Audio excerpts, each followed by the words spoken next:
Good morning students. Kumar Rajeev sir YouTube channel में आप सभी का स्वागत है। आज आप लोग के लिए लेकर आए हैं वर्ग 10 भौतिकी से संबंधित महत्वपूर्ण प्रश्न जो बोर्ड एग्जाम 2023 के लिए बहुत बहुत इम्पोर्टेंट है।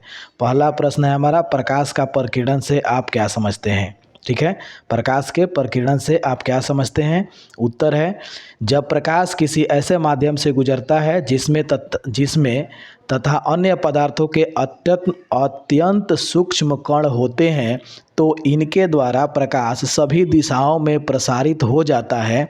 इसे प्रकाश का प्रकीर्णन कहते हैं। सूर्य के प्रकाश के प्रकीर्णन के कारण ही आकाश का रंग नीला दिखाई पड़ता है।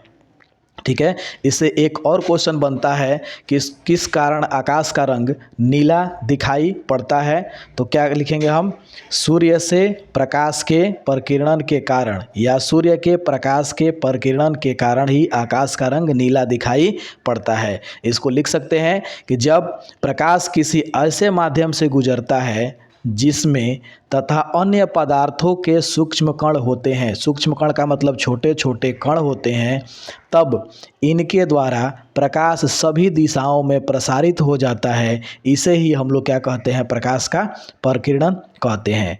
सूर्य के प्रकाश के प्रकीर्णन के कारण ही आकाश का रंग नीला दिखाई पड़ता है। दूसरा क्वेश्चन देखते हैं, प्रकाश के अपवर्तन के नियमों को लिखें। ठीक, उत्तर है, प्रकाश के एक माध्यम से दूसरे माध्यम में जाने पर उसकी दिशा में होने वाले परिवर्तन की घटना को प्रकाश का अपवर्तन कहते हैं। प्रकाश का अपवर्तन क्या है, जब प्रकाश किसी एक माध्यम से दूसरे माध्यम में जाता है तो उसकी दिशा बदल जाती है। ठीक है, और दिशा बदलने की घटना को ही हम लोग प्रकाश का अपवर्तन कहते हैं। ठीक, अपवर्तन का नियम देखते हैं। आपतित किरण, अपवर्तित किरण और आपतन बिंदु पर डाला गया अभिलंब तीनों एक ही तल में होते हैं।